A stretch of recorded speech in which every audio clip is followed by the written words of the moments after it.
ইমানদারের দুনিয়ায় কোনো ছুটি নাই, বিশ্রাম নাই, বিশ্রাম নাই, ছুটি নাই। ইমানদারের মৃত্যু পর্যন্ত আল্লাহ তাআলার আনুগত্য, প্রত্যেক বিষয়ে রাসূলুল্লাহ সাল্লাল্লাহু আলাইহি ওয়াসাল্লামের তরিকার অনুসরণ। ইমানদার বিশ্রাম করবে কবরে, মেহনত করবে দুনিয়াতে, আরাম করবে জান্নাতে। এই তিন শব্দ উনি বলতেন। মেহনত করবে কোথায়? দুনিয়াতে। কিছুক্ষণ বিশ্রাম করবে কোথায়? কবরে। চিরস্থায়ী আরাম করবে জান্নাত। সুবহানাল্লাহ। তাহলে দুনিয়া মুমিনের ছুটি নাই, ছুটি নাই। আমি নামাজ পড়ে ফেলছি, এবার এশার নামাজ পর্যন্ত মাঝের এই টাইম আমি এবারে নাচি, নাহলে লাফাই, নাহলে বেড়া দেখি, নাহলে বেটি দেখি, নাহলে টেলিভিশন দেখি, না, এটা ইমানদারের জীবন। হ্যাঁ, আপনি আমার আবার এশার নামাজে ফাইলি হইল, বুঝেন না এই কথাটা? ইসলাম এটাকে বলে না, দিন এটাকে বলে না। দিন মানে 24 ঘন্টা নিজামে থাকা, 24 ঘন্টা আল্লাহ তাআলার হুকুমের অধীনে থাকা, আল্লাহ তাআলার হুকুমের অধীনে রাসূলের তরিকার উপরে থাকা, এটার নাম দিন। আর এটাকেই বলে তাকওয়া, এটাকেই বলে তাকওয়া। এই ব্যক্তিকেই বলে মুত্তাকি। আর ঈমানের সাথে যার এই তাকওয়া থাকে, আল্লাহ তাআলা কোরআনুল কারীমে বলছে জান্নাত বানানোই হয়েছে এমন মুত্তাকিদের জন্য। উইদ্দাত লিল মুত্তাকিন, মুত্তাকিদের জন্য। সূরা ফিলের মধ্যে আলাম তারা কাইফা ফাআলা রাব্বুকা বিআসহাবিল ফিল, ওইখানে আছে আব্রাহা বাদশাহ যখন কাবাঘর ধ্বংস করতে আসছিল, তো আগের দিন, ধ্বংস করার আগের দিন তার সেনাপতির মাধ্যমে মক্কার মানুষদের অনেকগুলো উট ছিনতাই করে নিয়ে গেছিল। আর বলে আসছিল তোদের সবচেয়ে বড় নেতা যিনি, তাকে বলবা আব্রাহার সাথে দেখা করতে। তো সন্ধ্যাবেলা আব্দুল মুত্তালিব, নবী সাল্লাল্লাহু আলাইহি ওয়াসাল্লামের দাদাই ছিলেন তখন, কুরাইশের সম্ভ্রান্ত নেতা। তো তিনি গেছেন আব্রাহা বাদশার কাছে। আব্রাহা বাদশাহ বলছে আগামীকাল আমি তোমাদের ঘর কাবা ধ্বংস করে ফেলব, তোমার কোনো বক্তব্য থাকলে বলতে পারো।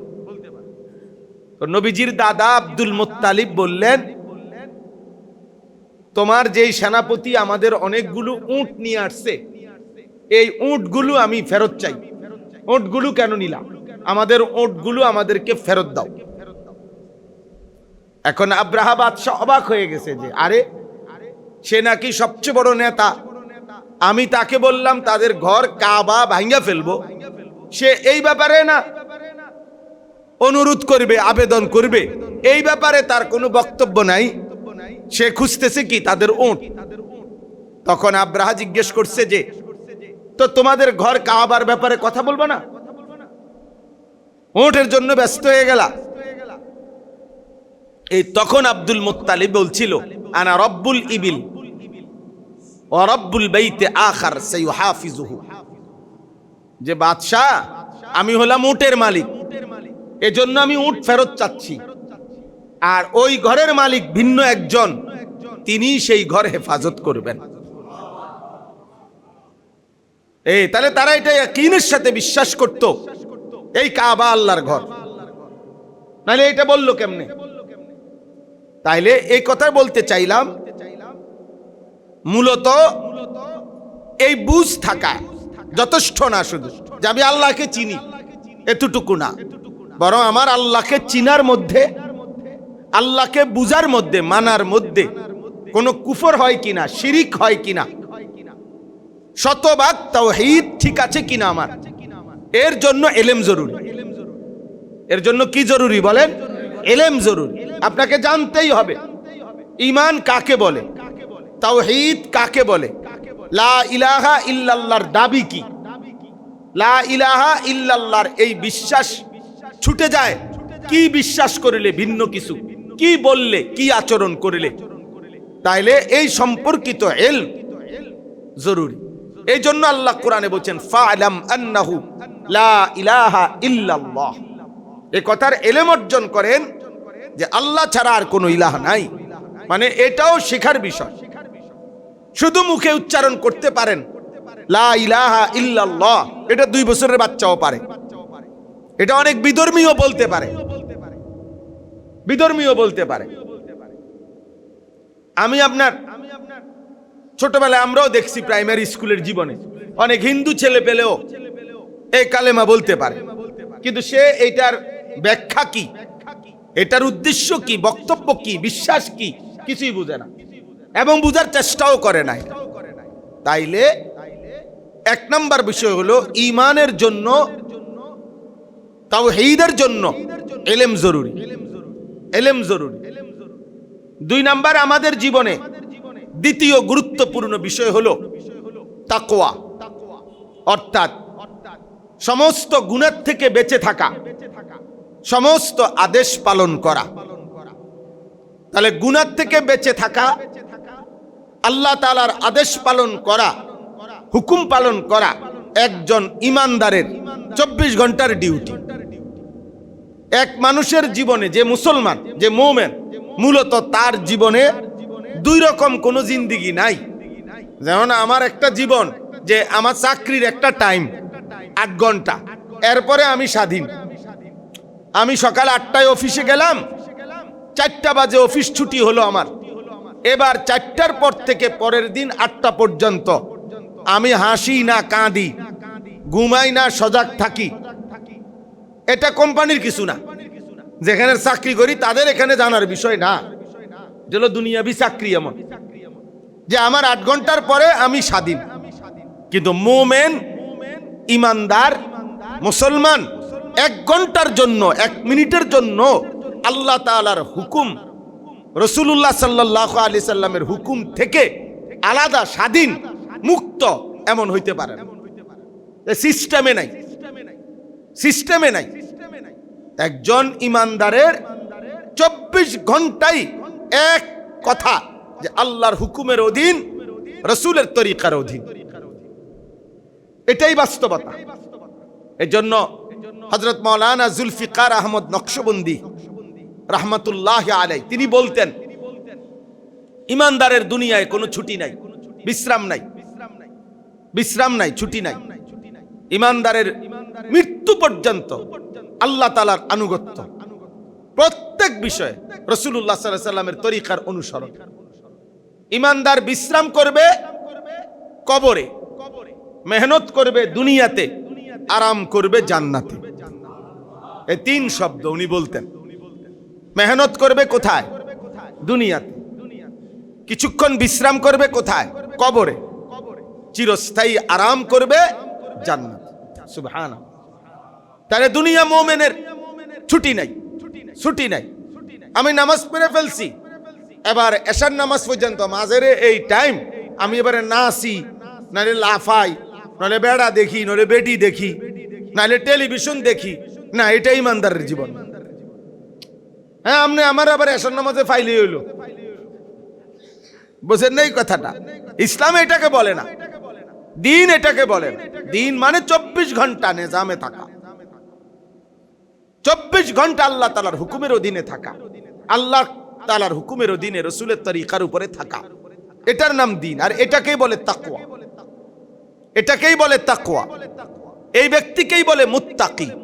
আর ঈমানের সাথে যার এই তাকওয়া থাকে, আল্লাহ তাআলা কোরআনুল কারীমে বলছে জান্নাত বানানোই হয়েছে এমন মুত্তাকিদের জন্য। উইদ্দাত লিল মুত্তাকিন, মুত্তাকিদের জন্য। তাহলে এখন আসেন তাকওয়ার এই জিনিসটা। 1 নাম্বার বললাম ঈমানের বিস্তারিত ব্যাখ্যার জন্য, তাওহীদের ব্যাখ্যার জন্য, লা ইলাহা ইল্লাল্লাহর দৃঢ়তা, মজবুতি, বিশুদ্ধতা, এর জন্য ইলম জরুরি। কি জরুরি বলেন? ইলম জরুরি। ঠিক তেমনি ভাবে তাকওয়ার জন্য, অর্থাৎ আমি 24 ঘন্টা মৃত্যু পর্যন্ত আল্লাহর হুকুম পালন করব, নিষেধ বর্জন করব, এর জন্য ইলম জরুরি। ইলম জরুরি, নাহলে আপনি কি আল্লাহর আদেশ এটাও জানেন না, কি আল্লাহর নিষেধ এটাও জানেন না। আপনি আপনার মন মতো কইরা সেরা ইমাম সাহেবরে শুধু বললেন হুজুর দোয়া করেন। উনি নিজেই দোকান সাজাইছে, এদিক দিয়া মহিলা বসবে, এদিক দিয়া পুরুষ বসবে, এদিক দিয়ে একটু কোনাকুনি করে রঙিন টেলিভিশনটা থাকবে, হ্যাঁ, এদিক দিয়ে রিসিপশনের মধ্যে একজন মহিলা সুন্দরী বসবে, উনি কথাবার্তা বলবে, এখান দিয়ে টেলিভিশন চলবে, এখানে যে কোনো পুরুষ মহিলা আসলে চা খাওয়াবে। তাইলে সব নিজের মতো করে, কোনটা জায়েজ কোনটা না জায়েজ এত কিছুর দরকার নাই। উনি উনার মতো দোকানের সব সেট আপ করে এবার ইমাম সাহেবরে আনছে, দোয়া করে দেন আল্লাহ যেন বরকত দেয়। এখন কি করে দেন? দোয়া করে দেন যাতে এই বেড়া বেডি টেলিভিশন সোফা নাটক চা বিস্কুট বন এগুলোর উপরে যেন বরকত হয়। এটা নি দিন, এটা নি ইসলাম। আপনি আপনার মন মতো সাজাইয়া সব গুছাইয়া, উনি নিজেই গায়ে হলুদ করছে, গেট করছে 70,000 টাকা দিয়া, গাড়ি এটা ফুল দিয়া সাজাইছে, এরপরে বেড়া বেডি একই গাড়ির ভিতরে বসাইছে, জামাইয়ের সাথে কমপক্ষে 5-7টা মহিলা মেয়ে বসছে, সবার ভিডিওতে ছবি উঠছে, শালা শালি দুলাভাই জামাই ধাক্কা ধাক্কি ঠেলাঠেলি করছে। এরপরে আশপাশের ঘরের মহিলারা বেগানা বেপর্দা চলাফেরা করছে। এরপরে পুরুষ মহিলা এক জায়গায় একসাথে বসে খানা খাইছে, কার মহিলা কার পুরুষ যার যারে মন চায় ছবি উঠাইছে। এই সব করে এবার দায়িত্ব ইমাম সাহেবের, হুজুর খাস করে কদ্দুর দোয়া করে দেন আল্লাহ যেন বরকত দেয়। আল্লাহ কিসে বরকত দিত? এগুলাতে এই নাফরমানি এগুলার মধ্যে নি বরকত দিত। তাইলে এই যে বিষয়টা, এর মূল কারণ হলো এলেম না থাকা। এর মূল কারণ এলেমের গুরুত্ব না থাকা, গুরুত্ব না থাকা। উনি মনে করছে আখিরাত মানে মুনাজাত, উনি মনে করছে আল্লাহর সাথে সম্পর্ক মানে ইমাম সাহেবের টাকা 100 দিয়া দোয়া করায় নেওয়া। এবার আমি যাই করি, ইমাম সাহেব এই 200 টাকা দিয়া সব কিছু ফেরেশতার সাথে উনি বুঝাপড়া করে আমার সব গুনাহ মাফ করাই দিব। না, এটা দিন না, এটা মুসলমানের জিন্দেগি না, এটা ইসলাম না।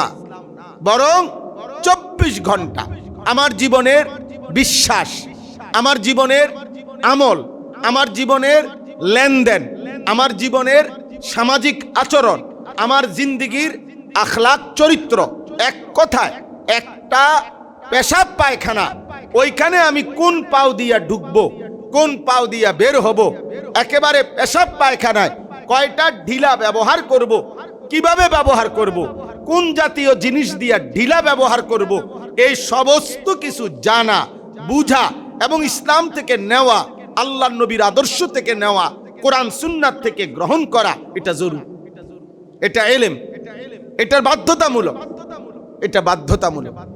আল্লাহর নবী সাল্লাল্লাহু আলাইহি সাল্লাম এই জন্যই বলছেন তালাবুল ইলমে ফরিদাতুন আলা কুল্লি মুসলিম।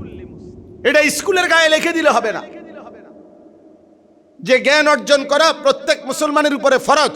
আল হাদিস অনেক স্কুলের ঘর দরজার মধ্যে লিখে দিছে, গেটে, বাউন্ডারি দেওয়ালে। না না না, এটা আল হাদিস না। আপনি এই কথা জ্ঞান অর্জন করা প্রত্যেক মুসলমানের উপরে ফরজ, এইটা অর্থ না। এটা দ্বীনি এলেম, এটা কোরআন সুন্নাহর এলেম, হালাল হারামের এলেম, পাক নাফাকের এলেম, জায়েজ না জায়েজের এলেম, সুন্নত বিদআতের এলেম, কুফর শিরিকের এলেম, ইমানের হেফাজতের এলেম, আমলের হেফাজতের এলেম, জিন্দেগি ভর জান্নাতি আমলের এলেম, জাহান্নাম থেকে বাঁচার এলেম, এইটা জেনে নেওয়া বুঝে নেওয়া, এটা ফরজ, এটা ফরজ। এখানে গানও হয়, এখানে নাচও হয়, এখানে নৃত্যও হয়, এখানে ছেলে মেয়ে একসাথে বনভোজনও করে, পিকনিকও করে। তো এই হাদিসের অর্থ হইল যে এখানে যা হয় এটা অর্জন করা ফরজ। কথা বুঝছেন নি আমার কথাটা? এটা কি এটার অর্থ? তাইলে এই জন্য বললাম একজন মুসলমান, একজন ইমানদার,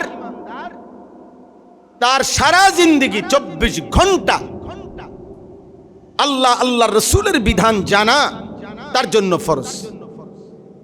আল্লাহ রসুলের বিধান জানা, বিস্তারিত এলেম উলামায়ে কেরাম জানবে, কিন্তু মৌলিক এলেম কোরআন সুন্নাহ নিজের জীবন চলার, আমি যত কিছুর মুখোমুখি হব তত কিছুর এলেম জানা আমার জন্য ফরজ। আমি দোকান দিছি, মুদি দোকান, অতএব এখন আমি সরকারি চাকরির মাসলা না জানি, অসুবিধা নাই, কিন্তু আমার মুদি দোকানের মুখোমুখি হলে যা দরকার হবে এই সম্পর্কিত মাসআলা জানা আমার জন্য ফরজ, আমার জন্য ফরজ।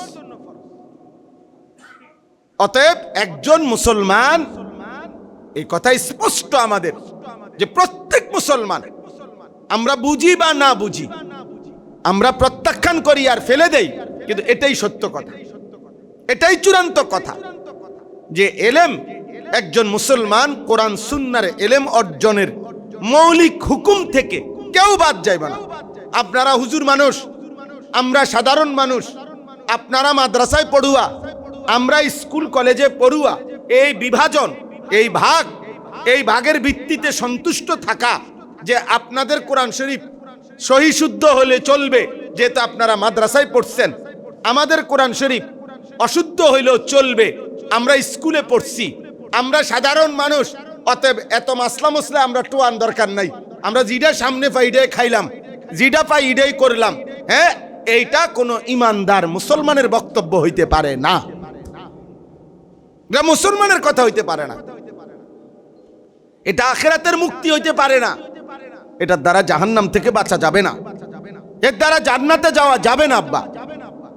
অতএব আমি 2 নম্বরে বললাম, এক মুসলমান হিসাবে তাকওয়া আমাদের জীবনে জরুরি।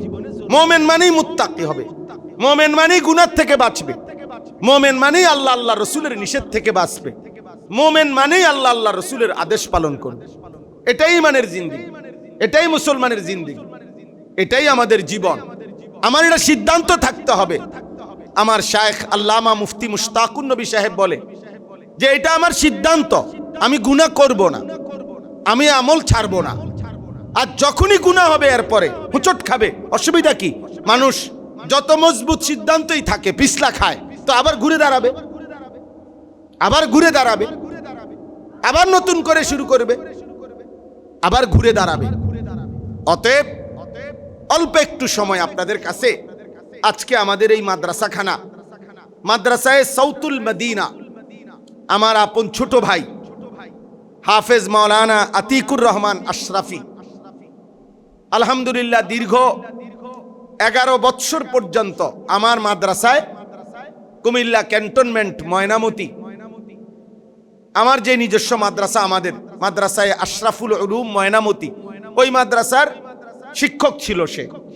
ওই মাদ্রাসার হিফজখানায় শিক্ষকতা করেছে, কিতাবখানায় শিক্ষকতা করেছে, এখানে নিজস্ব জায়গা, সামান্য একটু জায়গা কিনে বাড়ি করছে, যার কারণে আজকে অনেক দিন ধরেই আমি বাসে তারা চাচ্ছিল একটা ছোট্ট পরিসরে একটা সুন্দর হিফজখানা, মুসলমানের সন্তান অল্প পড়ুক কিন্তু সুন্দর মজবুত ভাবে প্রাথমিক যেই দ্বীনি শিক্ষাটা নুরানি এবং হিফজ, এটা ভালোভাবে শিখুক, এরকম একটা ফিকির তার ভিতরে ছিল।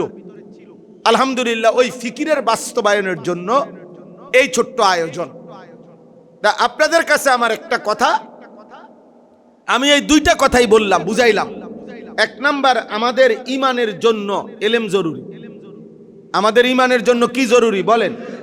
2 নাম্বার, আমাদের তাকওয়া, মানে আমাদের আমল, মানে জাহান্নাম থেকে বাঁচা, জান্নাতে যাওয়া, আল্লাহর রাসূলের নিষেধ বর্জন করা, আল্লাহর রাসূলের আদেশ পালন করা। যেহেতু এটা আমাদের 24 ঘন্টার হুকুম, অতএব এর জন্য এলেম জরুরি, এর জন্য কোরআন সুন্নাহর এলেম জরুরি। এজন্য কোনো মুসলমান, জওয়ান কিংবা বুড়া, নারী কিংবা পুরুষ, প্রত্যেকের জন্য, বিশ্বাস করেন এটাই বাস্তবতা, এলেম থেকে, কোরআন সুন্নাহর জ্ঞান থেকে বিমুখ হওয়ার কোনো সুযোগ, কোনো যুক্তি, কোনো অনুমতি মুসলমানের জন্য নাই। আপনার 3 ছেলে 4 ছেলে, আপনি নিজে নিজে ভাগ করলেন, আমি এরে মাদ্রাসায় পড়াইলাম, এরে স্কুলে পড়াইলাম, এরে আপনার কিন্ডারগার্টেনে পড়াইলাম, এরে ইংলিশ মিডিয়ামে পড়াইলাম। আপনি কি বুঝাইতে চাইলেন? বুঝাইতে চাইলেন যে কোরআন সুন্নাহ আর বাংলা, অঙ্ক, ইংরেজি আর ইংলিশ মিডিয়াম তিনটাই সেম পড়ালেখা, যারে যেটা পড়াইতারি, এটা বুঝাইতে চাইলো না উনি। তো আপনি কি মনে করেন বাংলা, অঙ্ক, ইংরেজি, পদার্থ, জীববিজ্ঞান, রসায়ন বিজ্ঞান, উচ্চতর গণিত, তথ্য যোগাযোগ প্রযুক্তি, এইটা আর কোরআন সুন্নাহ বরাবর বরাবর। এটা তো তাইলে এটা তো তার মৌলিক জ্ঞান, ওইটা তো জেনারেল জ্ঞান, এটা তো জেনারেল শিক্ষা। আপনারাই কোন তো জেনারেল শিক্ষা মানে তো সাধারণ শিক্ষা, জেনারেল মানে তো সাধারণ। তাহলে আমরা এটাকে ছোট করছি না, কিন্তু এটার বাস্তবতা হলো স্বাভাবিক দুনিয়ারবি চলার প্রয়োজনে যত জ্ঞান দরকার শরীয়তের সীমারেখা মেনে ওইটা অর্জন করতে কোনো নিষেধ নাই। হাদিসে আছে নবীজি সাহাবাদেরকে একদিন খেজুর গাছের মধ্যে আপনার পরাগায়ন কয়, খেজুর গাছের পুরুষ জাত মহিলা জাত আছে খেজুর গাছের মধ্যে। তো মদিনায় ওনারা ওই মহিলা জাতের খেজুর গাছের একটা অংশ কাইটা পুরুষ জাতের গাছের মধ্যে এটাকে আপনার আমরা কলপ আগে বলতো না লাগায়, যেরকম এরকম করত। তো নবীজি বলছেন এটার কি দরকার, যে গাছে যা ফল হওয়ার তাই তো হবে। তখন পরের কিছুদিন পরে ওই সিজনের খেজুর যখন হইছে সব গাছে আপনার খেজুর কম হইছে। তো সাহাবায়ে কেরাম বলল, ইয়া রাসূলুল্লাহ, আপনার কথা মতো আমরা ওই কাজটা করি নাই, এবার কলব লাগাই দেই নাই, ফলে আমাদের সব গাছে খেজুর কম হইছে। নবী সাল্লাল্লাহু আলাইহি সাল্লাম বলছেন, দেখো আমি এটা আল্লাহর পক্ষ থেকে ওয়াহির সিদ্ধান্ত এই হিসাবে বলি নাই, এটা আমি আমার অভিজ্ঞতা থেকে বলছিলাম, এটা আমার ব্যক্তিগত মত হিসাবে বলছিলাম। আর দুনিয়াবি এই বিষয়ে আনতুম আ'লামু বি উমুরি দুনিয়াকুম, দুনিয়াবি এই বিষয়ে তোমাদের যদি আমার চাইতে বেশি জানা থাকে, অভিজ্ঞতা থাকে, কোনো অসুবিধা নাই, এতে তোমরা সেটা প্রয়োগ করতে পারো। তো পরে আবার ওনারা এটা প্রয়োগ করছেন, যেহেতু শরীয়তের সীমা নাই, এটার মধ্যে কোনো কি নাই, ক্ষতিকারক নিষিদ্ধতার কিছু, হারামের কিছু নাই। তাহলে বোঝা গেল দুনিয়াবি বিষয় বুঝা, শিখা, অর্জন করা, অভিজ্ঞতা হাসিল করা নিষেধ না, নিষেধ না। কিন্তু আল্লাহ ভুলা নিষেধ, নামাজ ভুলে যাওয়া নিষেধ, আল্লাহর কোরআন ভুলে যাওয়া নিষেধ, সেজদা ভুলে যাওয়া নিষেধ। 16 বছরের সন্তান 16 বছর পড়ালেখা করে মুসলমানের সন্তান 2 রাকাত নামাজ পড়তে পারে না, এই ব্যর্থতা, এই দায়ভার কার? 16 বছর পড়ালেখা করার পরে একজন মুসলিম উচ্চ শিক্ষিত ব্যক্তি আল্লাহর কোরআনের একটা পৃষ্ঠা দেখে দেখেও শুদ্ধ পড়তে পারে না, এই লজ্জার দায়ভার কার? এটা কি লজ্জা নয়? এটা কি অপমান না? তাইলে এই জন্য বললাম এটা আমাদের জন্য জরুরি বিষয়। আমার কথা, আজকে আমাদের এইখানে এই মাদ্রাসার আজকে প্রথম এই মজলিস, অর্থাৎ এখানে আজকে মাত্র শুরু হয়েছে। আগে আমি বলছি আপনার আজ থেকে 160 বছর আগে, 160 বছর আগে 1866 খ্রিস্টাব্দে আমাদের এই কওমি মাদ্রাসার মূল প্রতিষ্ঠান দারুল উলুম দেওবন্দ প্রতিষ্ঠিত হয়েছিল ব্রিটিশ আমলে। ব্রিটিশের চূড়ান্ত মুসলিম উলামা দিনদারদের উপরে জুলুম নির্যাতনের মুহূর্তে, তখন যেদিন উদ্বোধন হয়েছে, যখন সেদিন এই দারুল উলুম দেওবন্দে একজন উস্তাদ এবং একজনই ছাত্র, ঠিক ছাত্র একজন, উস্তাদও একজন, এবং উস্তাদের নাম যা, ছাত্রের নামও তা। উস্তাদের নামও মাহমুদ, ছাত্রের নামও মাহমুদ। দারুল উলুম ও মাহমুদ, মাহমুদ মানে প্রশংসিত। সেদিন উস্তাদও মাহমুদ ছিল, ছাত্র মাহমুদ ছিল। এই একজন ছাত্রের মাধ্যমে দারুল উলুম দেওবন্দ প্রতিষ্ঠিত শুরু হয়েছিল এই মাদ্রাসা। আজকে আল্লাহর কসম, সারা পৃথিবীতে যেখানেই মানুষের অস্তিত্ব আছে, আল্লাহর এই জমিন পুরো গোটা পৃথিবীতে যেখানে মানুষের অস্তিত্ব আছে, ইমানদারের অস্তিত্ব আছে, দ্বীনের ন্যূনতম চর্চা আছে, কালেমার ন্যূনতম উচ্চারণ আছে, সেখানেই দারুল উলুম দেওবন্দের ছাত্র, উস্তাদ, মহব্বতের মানুষের পদচারণা আছে। দারুল উলুম দেওবন্দের ফরজান্দ আছে সেখানে, সারা পৃথিবীতে। এটা চ্যালেঞ্জ এবং এটা ঐতিহাসিকভাবে বাস্তবতার সাথে স্বীকৃত কথা। তাহলে এই জন্য বলছি আমি যে একজন ছাত্র হোক, দুইজন ছাত্র হোক, মাদ্রাসা শুরু করলে ইখলাস ও তাকওয়া থাকলে দুই জিনিস জরুরি। আল্লাহর জন্য হইতে হবে, গুনাহমুক্ত হইতে হবে। গুনাহমুক্ত হইতে হবে, আল্লাহর জন্য হইতে হবে। আল্লাহর জন্য হবে গুনাহমুক্ত হইলে ইখলাস এবং তাকওয়া, তাইলে ইনশাআল্লাহ আল্লাহ তাআলা ওইখানে বরকত দেবেই দেবে। ইন্নাহু মান ইয়াত্তাকি ওয়া ইয়াসবির ফাইন্নাল্লাহা লা ইউযীউ আজরাল মুহসিনিন। কোরআনে আল্লাহ বলছে, যে তাকওয়া অবলম্বন করবে এবং যে আমি আল্লাহ তাআলার হুকুমের উপরে সবর করবে, আমি আল্লাহ বললাম এমন নেককারের, এমন ব্যক্তির, এমন বান্দার কোনো কিছুই আমি আল্লাহ বিনিময় ছাড়া রাখবো না, তার সব কিছুতে বিনিময় দেব। শর্ত হলো কি? তাকওয়া লাগবে, শর্ত হলো সবর লাগবে, শর্ত হলো ইখলাস লাগবে। আল্লাহ তাআলা তৌফিক দান করেন। তাহলে এই আয়াতের সামনে রেখে আপনাদের কাছে আমি এই দুইটা কথাই বলতে চাইছি। এক নাম্বার, আমাদের জীবনের দুইটাই অর্থ, ঈমান এবং আমল। আমরা একজন মুসলমান হিসাবে আমাদের জীবনের পুঁজি এই দুইটাই, ঈমান এবং আমল। আর ঈমানের জন্য ইলম জরুরি, আমলের জন্য কি জরুরি বলেন? ইলম জরুরি, ইলম জরুরি। আল্লাহ তাআলা এখানে কোরআনুল কারীমের মধ্যে আল্লাহ তাআলা বলেছেন তিনি নবীকে কেন পাঠাইলেন। আমাদের নবী সাল্লাল্লাহু আলাইহি সাল্লামকে আল্লাহ তাআলা সর্বোচ্চ ইজ্জত, সম্মান, মর্যাদার অধিকারী নবী, আল্লাহর সবচেয়ে প্রিয় নবী আল্লাহ কেন দিলেন? আল্লাহ স্পষ্ট কোরআনে 4 জায়গায়, সূরা বাকারার 129 নম্বর আয়াত, সূরা বাকারার 151 নম্বর আয়াত, এই দুইবার সূরা আলে ইমরানের মধ্যে 164 নম্বর আয়াত, আর 28 নম্বর পারায় একটা সূরা আছে সূরা জুমআ, এই সূরার 2 নম্বর আয়াত। এই 4 বার আল্লাহ এক কথাই বলছেন, এই একই কথা যে আমি নবী পাঠাইছি 3টা উদ্দেশ্যে। কয়টা উদ্দেশ্যে? এক নাম্বার, ইয়াতলু আলাইহিম আয়াতিহি, আমার কালাম, আমার কোরআন আমার বান্দাদের নিকটে তেলাওয়াত করবে, কোরআন শিখাবে, তেলাওয়াত শিখাবে, কোরআনের বিশুদ্ধ উচ্চারণ শিখাবে। আল্লাহ তাআলা বলেন এটা আমার আখিরি রাসূলের দুনিয়ায় পাঠানোর আমি আল্লাহর 1 নম্বর উদ্দেশ্য। 2 নাম্বার, ওয়ায়ুযাক্কিহিম ওয়ায়ুযাক্কিহিম ওয়ায়ুযাক্কিহিম, অন্তরাত্মাকে যাবতীয় গুনাহ, মন্দ চরিত্র, বদ আখলাক থেকে নিজের কলিজা, অন্তর পবিত্র করে উত্তম চরিত্র, উত্তম আখলাক, ইবাদতওয়ালা জিন্দেগিতে সাজিয়ে দেওয়ার জন্য আমি রাসূলকে পাঠিয়েছি। 3 নাম্বার, ওয়ায়ুআল্লিমুহুমুল কিতাবা ওয়াল হিকমা।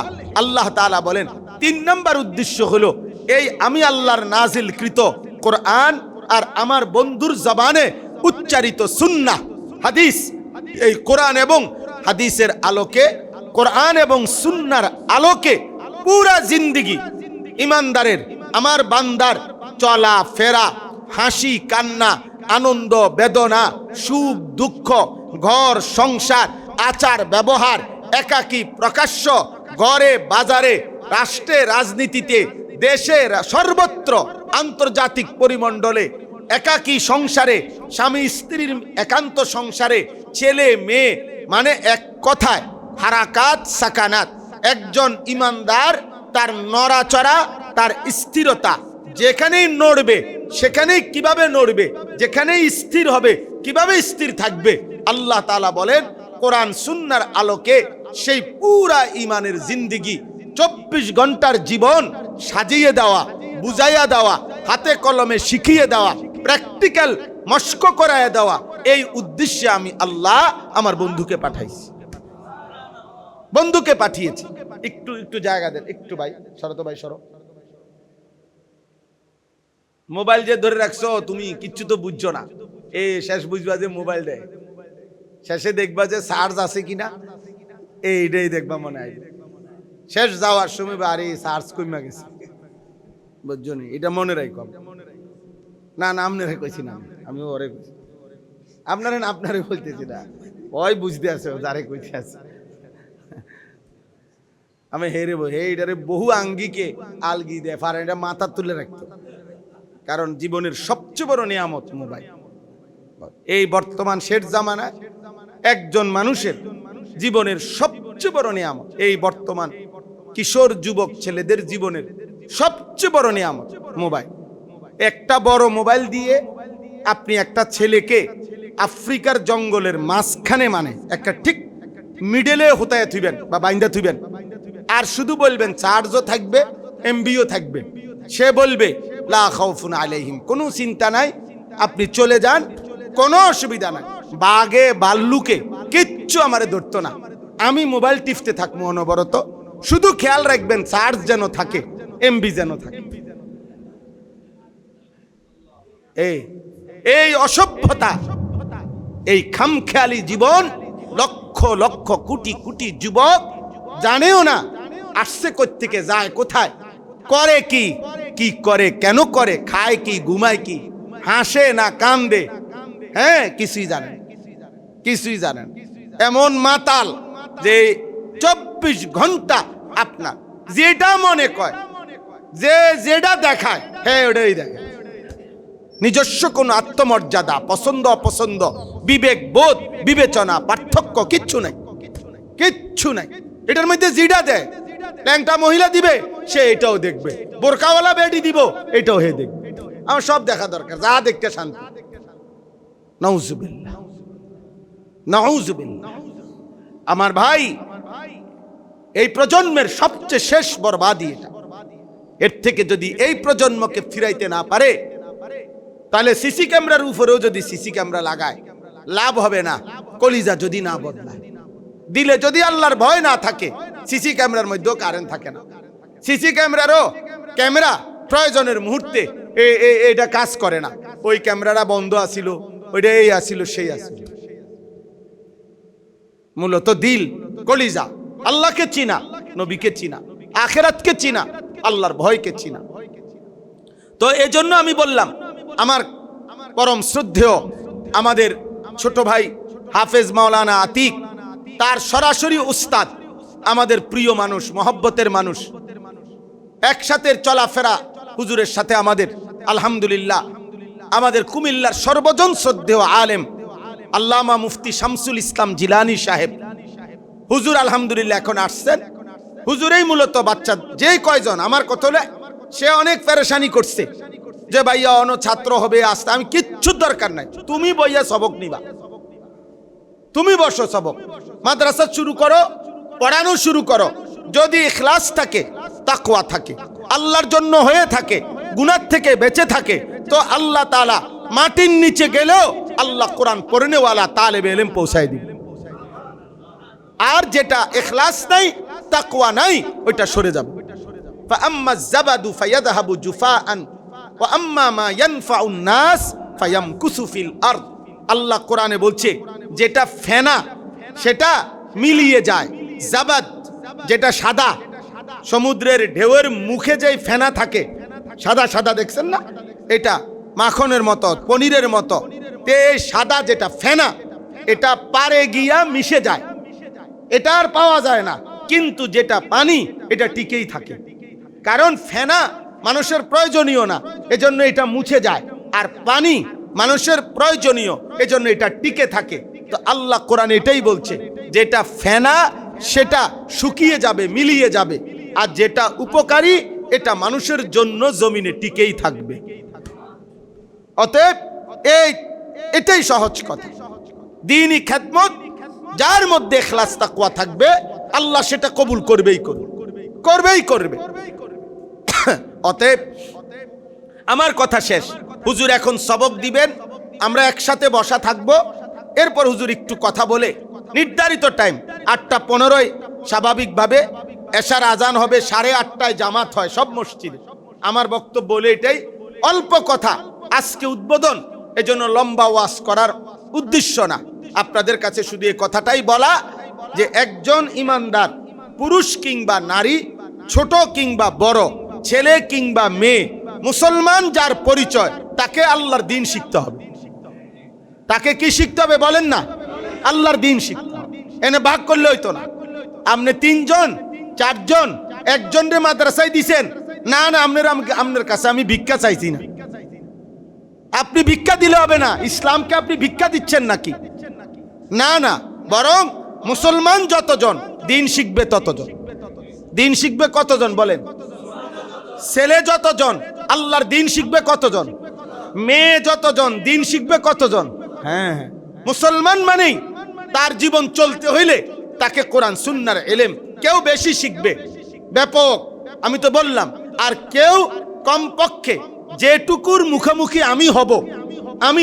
আমি একজন মানুষ, মনে করেন, আমরা 1 মিনিট কল্পনা করেন, সকালবেলা ঘুম থেকে উঠে আমাকে ঘুম থেকে উঠতে হয়, এরপরে পেশাব পায়খানা জরুরত সারতে হয়, এরপরে ওযু ইস্তেঞ্জা করতে হয়, এরপরে আমাকে কর্মস্থলে যেতে হয়, আমাকে নাস্তা খাইতে হয়, এরপরে দুপুরবেলা আমাকে বিশ্রাম করতে হয়, আমার বিবি আছে সংসার করতে হয়, আমার ছেলে মেয়ে আছে এদেরকে পরিচালনা করতে হয়, আমার একটা উপার্জনের খাত আছে, হয় ব্যবসা, নয় দোকান, নয় কৃষি, নয় বিদেশ, নয় চাকরি, আমাকে ওইটার মুখোমুখি হইতে হয়।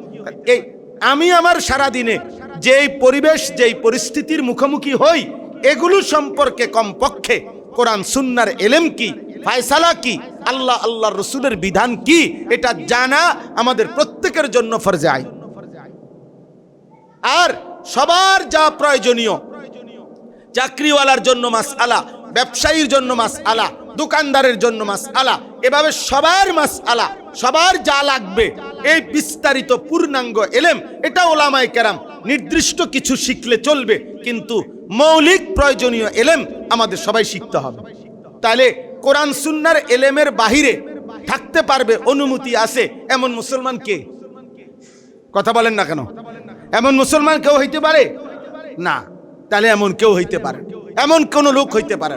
এই জন্য আলহামদুলিল্লাহ, আল্লাহর এই জমিনে যে যত ষড়যন্ত্র করুক, যে যত বিরোধিতা করুক, যে যত হিংসা করুক, যে যত মিথ্যা প্রপাগান্ডা করুক, আল্লাহর দয়ায় আল্লাহর এই জমিনে বাংলাদেশে ইতিমধ্যেও ষড়যন্ত্রকারী মাদ্রাসা নিয়ে, উলামায়ে কেরাম নিয়ে বেড়ে যাচ্ছে।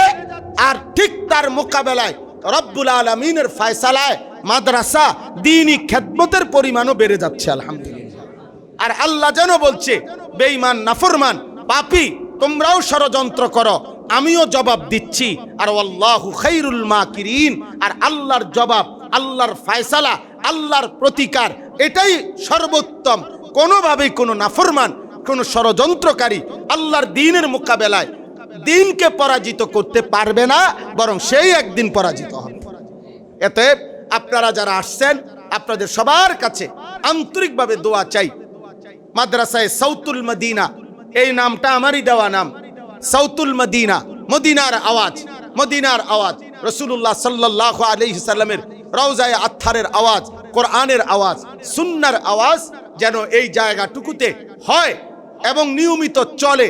আপনারা আপনাদের দোয়া করবেন, আপনারা আপনাদের সন্তানদেরকে অথবা পরিচিতদের সন্তানদেরকে এখানে ভর্তি করাবেন। আপনারা মাদ্রাসার জন্য যখনই সুযোগ হয়, পারলে দান সাদাকা সহযোগিতা করবেন। এই 3 জিনিস, দোয়া করবেন, সন্তান দিবেন, সহযোগিতা করবেন। আল্লাহ তাআলা তৌফিক দান করেন। এই বাড়ি যিনি মালিক, ডাক্তার সাহেব, কি নাম যেন? ডাক্তার এনাম সাহেব। আমি প্রথম যেদিন আসছি, ওই দিনে উনি বলছে, হুজুর আমি যেমনি সুবিধা হয় পুরা তালা, আমি এটা এই পুরা নিচের ফ্লোরটা আমি দিলাম। আলহামদুলিল্লাহ, এটা পুরাটাই উনি ব্যবস্থা করে দিছে। আল্লাহ যদি কখনো তৌফিক দেয়, আরো বড় ব্যবস্থাপনা করা হবে। আল্লাহ তাআলা এই মাদ্রাসার ফিকির আল্লাহ কবুল করে নেন। আল্লাহ আমাদের সবাইকে কোরআন সুন্নাহর ইলমের সাথে লাগিয়ে রাখেন। আমিন।